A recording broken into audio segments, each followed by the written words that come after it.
السلام علیکم ویورز، ہم جب بھی کسی پریشانی میں مبتلا ہوتے ہیں یا پھر کسی مصیبت میں ہوتے ہیں تو مایوس ہو جاتے ہیں، ہر امید چھوڑ دیتے ہیں۔ ہم اپنے برے وقت میں اتنا گھبرا جاتے ہیں کہ غلط راستہ چن لیتے ہیں اور اتنا بدل جاتے ہیں کہ اللہ پاک کو ناراض کر دیتے ہیں، کیونکہ اللہ پاک نے اپنے ہر بندے سے وعدہ کیا ہے کہ اگر اس کے بندے اس کے بتائے ہوئے صبر اور شکر کے راستے پر چلیں گے تو وہ اپنے بندوں کا ساتھ کبھی نہیں چھوڑے گا، ان کا ہاتھ ہمیشہ تھام کر رکھے گا۔ بس شرط یہ ہے کہ اس کی رسی کو مضبوطی سے تھامنا ہے، کسی بھی حال میں اس رسی کو نہیں چھوڑنا۔ ہمارے پیارے رب نے ہم سے وعدہ کیا ہے کہ وہ اپنے کسی بھی بندے کو اس کی برداشت سے زیادہ کبھی بھی نہیں آزمائے گا۔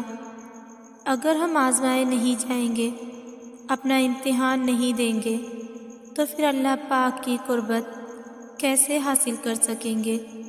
اللہ پاک کی بنائی ہوئی بے حد حسین جنت کا راستہ آزمائش میں صبر اور شکر سے ہو کر ہی تو گزرتا ہے۔ بے شک اللہ پاک نے دنیا کا نظام کچھ اس طرح سے تخلیق کیا ہے کہ ہر مشکل کے بعد آسانی موجود ہے۔ ہم بھول جاتے ہیں کہ جب ہماری ماں ہمارا ہاتھ، ہمارا ساتھ کبھی بھی نہیں چھوڑتی، ہمیں ہمیشہ معاف کر دیتی ہے، چاہے جانے انجانے میں یا جان بوجھ کر ہم اس کا کتنا ہی دل کیوں نہ دکھائیں، تو پھر اللہ پاک جو ہم سے 70 ماؤں سے زیادہ پیار کرتا ہے وہ ہمیں کیسے بھول سکتا ہے؟ ہمارا ہاتھ اور ہمارا ساتھ وہ کیسے چھوڑ دے گا؟ بے شک آسمانوں اور زمینوں کی اور تمام مخلوق کا مالک بے حد مہربان ہے، رحم کرنے والا ہے، ہمارے گناہوں کو بخشنے والا اور ہماری دل سے کی گئی توبہ کو قبول کرنے والا ہے۔ لیکن شرط یہ ہے کہ ہم اسے پکاریں، اسے آواز دیں، وہ ہماری لازمی سنے گا۔ ہمیں اپنی ہر پریشانی میں اسے یاد کرنا ہے۔ اگر وہ ہمیں آزمائشوں میں ڈالتا ہے تو ہمارے لیے ڈھیروں راستے بھی کھول دیتا ہے، اور وہ راستے اسے پکارنے پر ہی نظر آتے ہیں۔ اگر ہم اپنے برے وقت میں صبر اور شکر کرتے ہیں، اللہ پاک کو یاد کرتے ہیں، اس کے وعدے یاد رکھتے ہیں، تو یہ بھی اس کا احسان ہے، اس کی رحمت ہے کہ وہ ہمیں بھٹکنے نہیں دیتا۔ جب ہم برے وقت میں ہوتے ہیں، ہمارے حالات ٹھیک نہیں ہوتے تو ہم مایوس ہو جاتے ہیں، امیدیں کھو دیتے ہیں، جبکہ قرآن کریم میں ہر بندے کے لیے پیغام ہے کہ مایوسی کفر ہے، لہٰذا ہمیں نا امید نہیں ہونا چاہیے، اللہ پاک کو یاد کرنا چاہیے، اسے پکارنا چاہیے، اس سے مدد مانگنی چاہیے۔ بے شک وہ ہم سب کی سننے والا ہے۔ اللہ پاک خوش ہوتا ہے جب اس کے بندے اسے یاد رکھتے ہیں کہ اس کا بندہ اس کی دی گئی آزمائشوں میں بھی اسے مدد کے لیے پکار رہا ہے، اس کا بندہ اسے بھولا نہیں ہے، نا امید نہیں ہوا، مایوس نہیں ہوا، پھر وہ اپنے بندے کو اپنی قربت بخش دیتا ہے، اور پھر اس کا پیارا بندہ ہر آزمائش کو پرسکون طریقے سے گزارتا چلا جاتا ہے، کیونکہ اللہ پاک نے وہ ہاتھ بہت مضبوطی سے پکڑ رکھا ہے، اسے لڑکھڑانے بھی نہیں دیتا۔ پھر وہ رب، ہمارا سب سے بڑا مسئلہ یہ ہے کہ ہم اپنی مشکل وقت میں اللہ پاک کو آخری سہارا مانتے ہیں، جبکہ اللہ پاک ہمارا واحد سہارا ہے، اور اگر ہم اسے واحد سہارا نہیں مانتے تو ہم ذلیل و رسوا ہو کر رہ جاتے ہیں۔ شرط بس یہ ہے کہ ہمیں اللہ پاک کو اپنا واحد سہارا ماننا ہے، پھر کتنا ہی برا اور مشکل وقت کیوں نہ آ جائے، ہمارا دل ہمیشہ سکون میں رہتا ہے، صبر اور شکر لب پہ رہتا ہے۔ ہم مایوس اور نا امید نہیں ہوتے، ہم اللہ پاک کے راستے سے نہیں بھٹکتے، کیونکہ ہمیں دنیا سے کوئی امید نہیں ہوتی، ہمارے پاس واحد سہارا اللہ پاک کا ہوتا ہے۔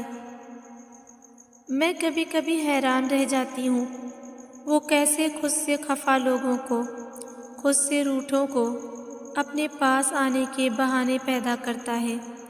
اس کی کارسازی جب تکتی ہوں تو حیران رہ جاتی ہوں، وہ کتنی محبت کرتا ہے اپنے بندوں سے، اور بندوں کو تو احساس بھی نہیں ہوتا اس نے کیسے ساری کائنات کو اس کا کار خیر میں مصروف کر رکھا ہوتا ہے، اور انسان صرف خواہش کے پورا ہونے میں سمجھتا ہے کہ رب پیار کرتا ہے۔ کاش انسان دیکھ سکے کہ حضرت یونس علیہ السلام کو سمندر میں ڈلوا کر مچھلی کے پیٹ میں ڈال دینے سے لے کر زمین پر ڈال دینا بھی اسی کی محبت کی ادا تھی، مگر کہاں کوئی بظاہر ستم میں کرم ڈھونڈے۔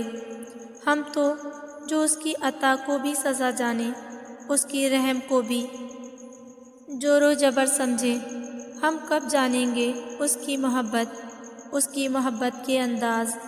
شاید اپنی زندگیوں میں نظر دوڑائیں تو جانیں کہ ہم کیسے کیسے پریشان ہو اٹھے تھے اور اللہ نے کیسے کیسے آسانی کی تھی، مگر یہ احساس بھی صرف شکر گزار دل پر اترے گا۔ جو دل شکوہ کرتا ہے، وہ دل تو اس کی آزمائشوں میں بھی چھپی حکمت بھری محبت دیکھ ہی نہیں پائے گا۔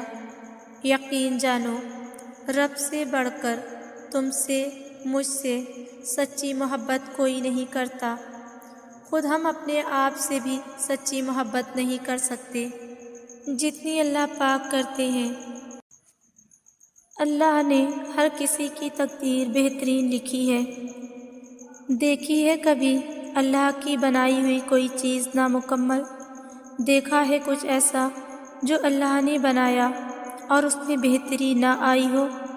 چاند، سورج، آسمان اور زمین اور اس کی بنائی ہر چیز دیکھی ہے تم نے۔ بے شک وہ صحیح کہتا ہے، میں نے ہر چیز کو مکمل اور بہترین شکل میں بنایا ہے۔ تو تم نے کیسے سوچ لیا کہ اللہ نے تمہارے لیے جو سوچ رکھا ہے وہ بہترین نہیں؟ اللہ نے ہر چیز مکمل بنائی ہے، تو تمہاری کہانی کیسے نامکمل چھوڑ سکتا ہے؟ میرا اللہ کچھ بھی نامکمل نہیں چھوڑتا، واحد وہی تو ہے جو اپنے وعدے پورے کرتا ہے۔ جو قسمت میں نہیں اس شخص کی محبت دل میں کیوں ڈال گئی؟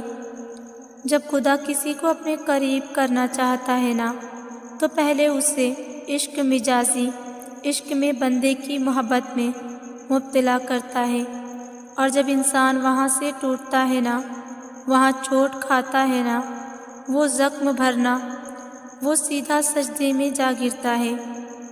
جسے خدا بھی یاد نہ رہا تھا، وہ ہر گرتے آنسو سے خدا کو یاد کرتا ہے۔ بس یہی تو چاہا تھا خدا نے، تو سوچو جو درد تکلیف سے خدا مل جائے وہ تکلیف بھی نعمت ہے جو سب کو نصیب نہیں ہوتی۔ تم خوش قسمت ہو جس خدا نے اپنے قریب کرنا چاہا ہے۔ اللہ کو چھوڑ دو گے تو کوئی چیز ہاتھ نہیں آئے گی۔ جہاں اتنا صبر کیا ہے وہاں تھوڑا صبر اور سہی، پھر دیکھو جو اب تک تمہارے نصیب کا حصہ نہیں تھا وہ بھی تم تک پہنچا دیا جائے گا۔ غم نہ کرو، اللہ تمہارے ساتھ ہے۔ ایک ہار پہ ہر اس خطا کو بھول گئے ہو جس سے اللہ نے تمہیں ہمکنار کیا ہے۔ اس کی رحمتوں کو یاد کرو اور ذہن نشین کر لو کہ تمہارا رب ہر شے پہ کامل ہے۔